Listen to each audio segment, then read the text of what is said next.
Today's video is all about the seeds that I'll be starting in September, as well as some garden tasks or to-dos. Now I'm located in Central Florida, Zone 9A, right here.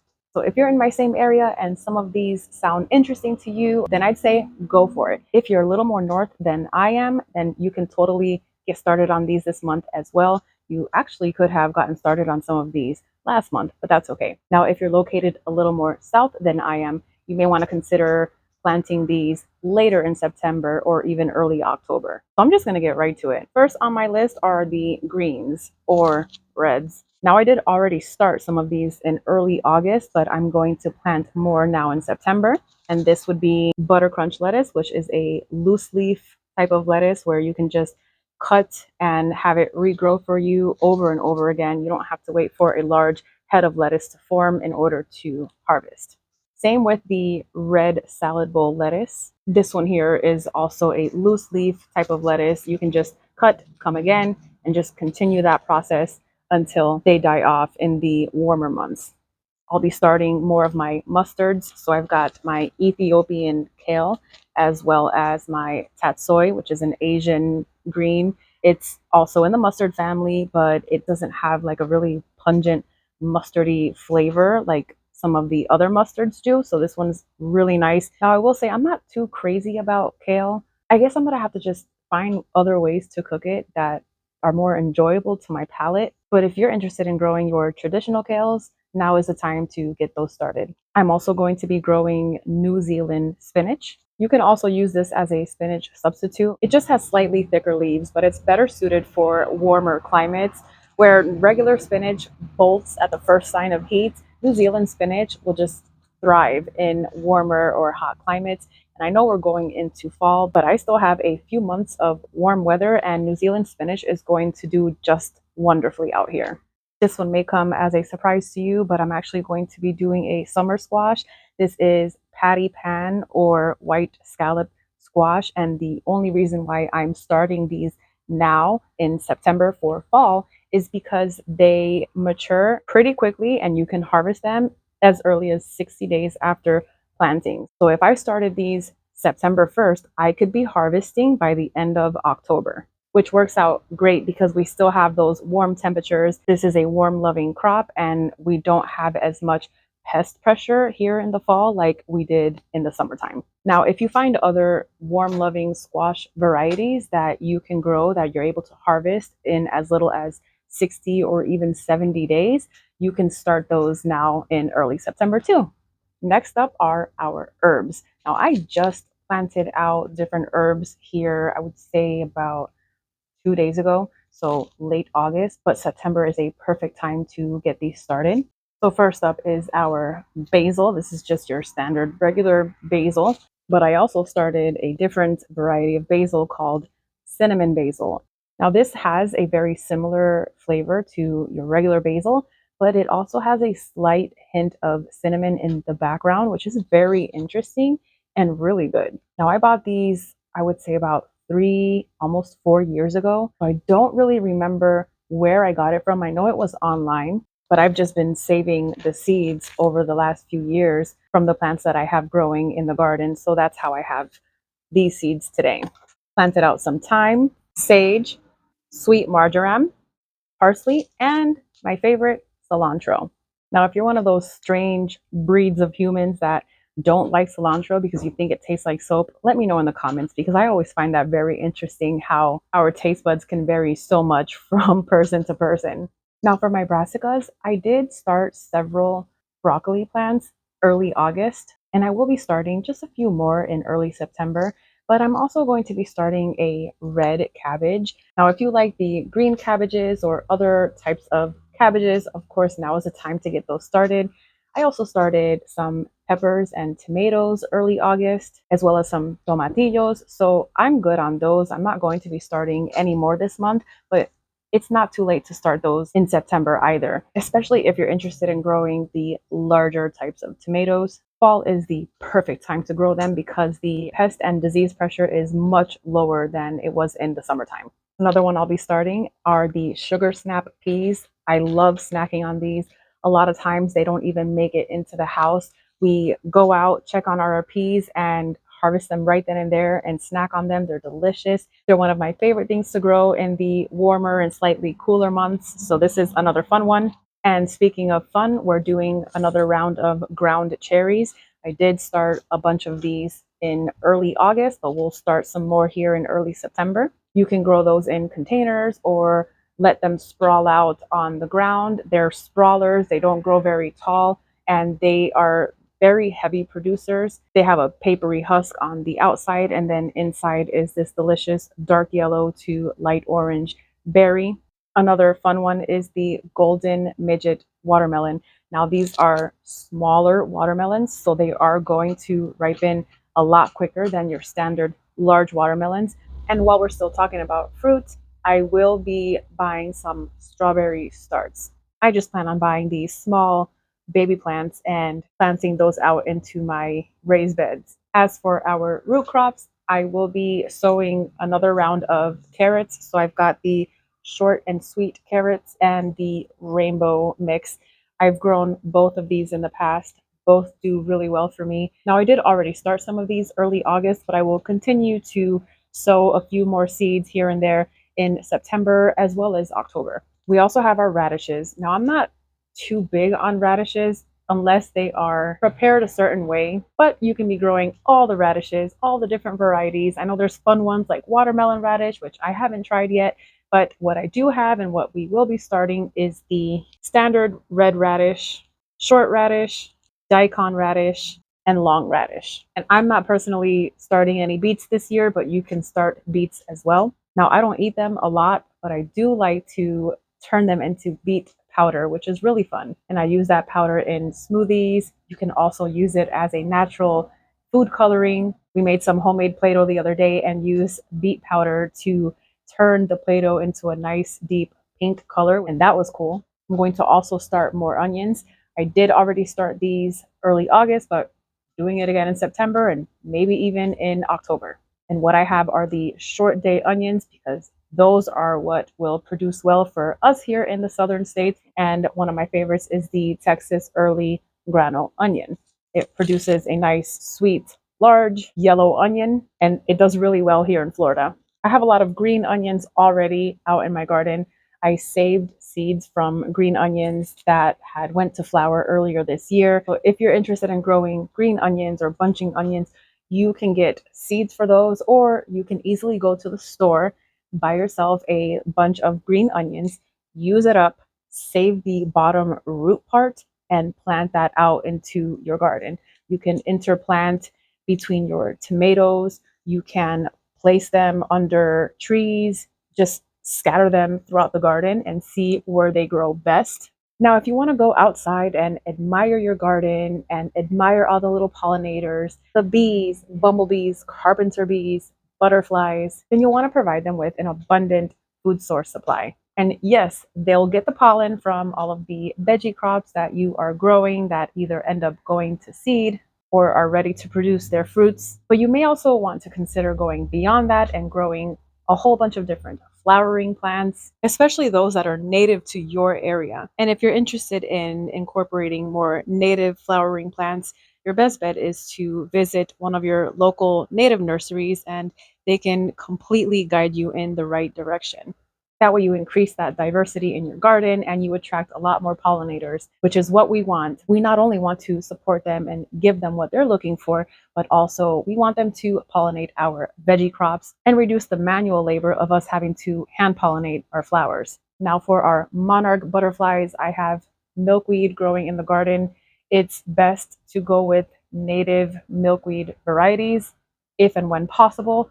I have swamp milkweed as well as butterfly milkweed out in the garden. And I also have some butterfly milkweed seeds. Now, milkweed is pretty easy to propagate by cuttings.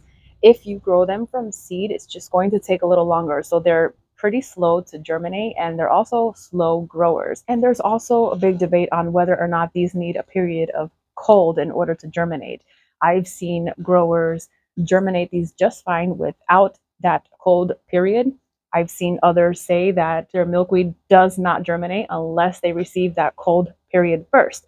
So if you're not in a cold climate or you're trying to grow these from seed, you may want to place these in the fridge for a couple of months before you try germinating them, or experiment with it. Try half and half. Plant half of the seeds without doing any cold treatment, and the other half place them in the fridge, just to not place all of your eggs in one basket. Personally, I have never grown this from seed. This is going to be my first time trying. I have propagated milkweed plants before with success, never grown from seed. Now, I harvested these seeds from my own milkweed plant, so I'm going to give it a try. I'm going to do the half and half because I love to experiment. And that's the fun part of gardening too, is that it's not a strict rule book. What works for one person may not work for the other. And yes, there are general guidelines, but do whatever works for you. Run experiments, see what works best in your own climate, your environment, in your garden. Get yourself a notebook, jot down what worked, what didn't work, and then repeat that same process the following season. We're also starting a whole bunch of chamomile. I love chamomile tea, absolutely love it. But there's nothing better than growing your own chamomile right at home and using what you've grown in your teas. And you know how it was grown. I mean, you grew this yourself. So I'm growing a ton of chamomile this season. And I'm also growing dandelion. Now, I know a lot of people consider dandelion a weed, which I guess you can say it is if you don't want it growing where you don't want it growing. But it has a lot of medicinal properties, and you can not only eat the leaves, but also the flowers. You can even turn the roots into a coffee substitute if you're looking to kick your coffee habit, which I actually had to do recently by choice. But it's just a beautiful thing to grow. So this one here, definitely, I will be intentionally starting more from seed. And we're going to plant more sunflower seeds. So these are going to be directly sown in ground. Just make sure you keep a good little distance away from any existing flowers, veggies, crops that you're growing, because they can hinder the growth of other plants growing nearby. Now in the springtime, I did have some sunflowers growing a couple of feet away from my tomatoes, and I didn't see any issues with the growth of my tomatoes. But just in case, because they do contain allelopathic compounds that can hinder the growth of other plants. I have my giant variety, mammoth, and the short stuff sunflowers. These are not going to grow as large as these. These top out at about 2-3 feet tall. Now for these next crops, I'm not going to personally be starting them in my garden this season, but if you're interested in growing these this season, go for it. You can also start corn, sweet peppers, beans, and peas like the shelling types, bok choy, Swiss chard, rhubarb if you dare. I actually started some rhubarb very early August, and I will show you those results when they're ready to harvest. But of course, we're in Florida. It's very finicky here, so you have to start them right now if you're interested in growing them, and harvest them before we get into the much warmer months. And of course, it's not going to grow as a perennial here like it would in the northern states, but you can still get a decent harvest if you're growing several plants. And you'll also want to make sure that you're picking a variety that is better suited for warmer climates, like the Victoria rhubarb. You can be starting green beans, cucumbers, zinnia flowers for your pollinators, as well as Mexican sunflower, specifically the Tithonia rotundifolia. And this is my little journal or my logbook. So tips in here, things that I've observed over the past few years growing, grow guides for certain crops like onions and garlic. Which reminds me, if you're interested in growing garlic here in Florida or any of the southern hotter states, you'll want to make sure that you get your seed garlic ordered like right now. And as soon as you receive it, place it in the refrigerator, leave it in the fridge for a couple of months, and when you're ready to get those planted out into your garden sometime in late October or early November, just take them out of the fridge, separate those cloves, plant them pointy side up. Make sure you give them some good fertilizer. They're going to want some nitrogen and phosphorus when you're planting them. And at least once a month after that, you're going to want to give it some more phosphorus in the form of bone meal or any other fertilizer that's high in phosphorus, because that's what's going to help develop those healthy large roots or those bulbs of garlic. And depending on whether you plant them out in late October or November, they'll be ready to harvest next year around June, July. Now, I don't want to ruffle any feathers out there, so forgive me in advance if I do, but me being the experimenter that I am, I actually grew garlic without vernalizing 1 year. And I did a little trial by putting half of my garlic in the refrigerator for vernalization and the other half without vernalizing at all. And I planted both out in late October. And when it came time to harvest in June and July, I ended up with larger bulbs with the garlic that I never vernalized, and the flavor was just the same as the garlic that I actually vernalized. So take it for what it is. If you want to experiment, awesome. I know this is going completely opposite of what you're going to see and hear out there. So, like I said, take it for what it is with a grain of salt. And if you want to experiment like I did, go for it. And because we are in such a hot climate, the soft neck garlic varieties are going to work out a little bit better than the hard necks. But there are exceptions. There are a couple of hard neck varieties that will do good here. And I've actually never tried growing these, but thanks to Jera over at Jera's Garden, she gave some tips and has mentioned that she has grown hard neck varieties successfully in her garden. So I'm going to be trying that out this year. The hard neck variety that I will be starting is the Vietnamese Red. So back to the logbook. So I have pages on every month of the year. And for the month of September, I have my little garden to-dos as well as my seed starts down here so that I never forget and I'm always organized. And if you're interested in some of the garden to-dos, stick around. I'll go over that now. If you're just interested in the seed starts, you can dip out right now. Thank you for being here. Thank you for watching. I really appreciate you. Let's go ahead and get started on these to-dos that I have written down for my garden. The month of September is kind of like a borderline month to get tropical trees in ground. I would say that it's probably pushing it a little bit too close if you are in zones 9. But if you're in zone 10, you can still place tropicals in ground and they'll still have enough time to get established and get rooted before the colder winter months arrive. But for your stone fruits, like there are certain apple varieties that thrive here in Florida in hot climates, or peaches, or even this loquat and mulberries, you can actually get those planted now in September and even throughout the fall months. I'm also going to be focusing on feeding every fruit tree that I have outside with minerals. And minerals or just light nutrition only. And what I mean by that is rock dust, or specifically in my case, azomite for minerals. I may add some compost and worm castings around the base of all of my fruiting trees. And that is it. I won't be giving them any fertilizers, anything like that, that especially has high nitrogen levels, because they are all going to be slowing down now as we head into fall and winter. Some of them might even go completely dormant. Others may go into a nice deep rest. So we're not trying to promote growth at this point. We're just going to help them rest. If you have fruiting trees that aren't super tropical, like this mulberry tree, for instance, that is in a container and you intend on placing them in ground, I would go ahead and get this in ground now so that they have enough time to get established over the next few months that we do have that warm weather. This was a cutting given to me, and I actually had several cuttings. A few of them are already in ground, but this one here is still in a container. It didn't have any leaves or even side branches for that matter when it was given to me. And look at how much it has grown. This was given to me just a couple of months ago and it's doing phenomenal. So I'm placing this in ground so it can get established before the winter. Now, when we do get those cold snaps, it's going to go dormant. Like all mulberries, they're going to lose their leaves, but they will bounce right back up in the springtime. So now is the time to get these in ground. It's also time to chop down all of my summer loving crops like these Thai Soldier long beans.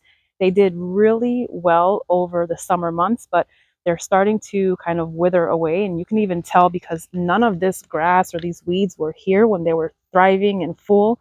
So I'm going to be chopping this down and just putting it right in place, or taking some of this material and maybe mulching around some of my fruit trees.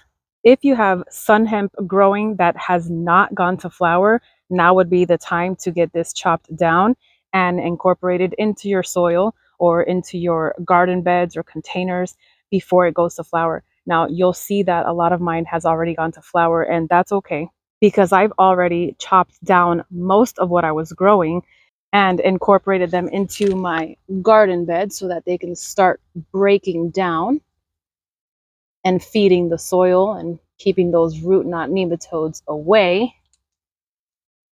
And then for these beauties that have already gone to flower, I intend on saving the seeds. So I'll let them continue to go, let them keep flowering, doing what they have to do, and I will collect the seeds sometime this fall so that I can get them replanted out in our springtime.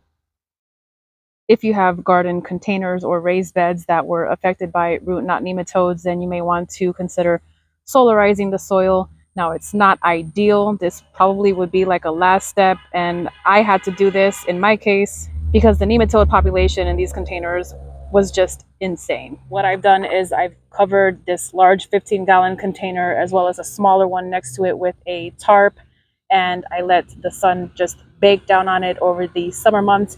You still have time to do this, but you may want to give this a good 2 months or so to solarize and bake before you plant anything in it. And as a double whammy, I went ahead and put some sun hemp in here and some chopped up marigold plants so that they can release the chemicals that they contain that kill off those root knot nematodes or at least reduce the population significantly. I'm also going to be chopping these down. These are different varieties of cowpeas that I have growing underneath this trellis.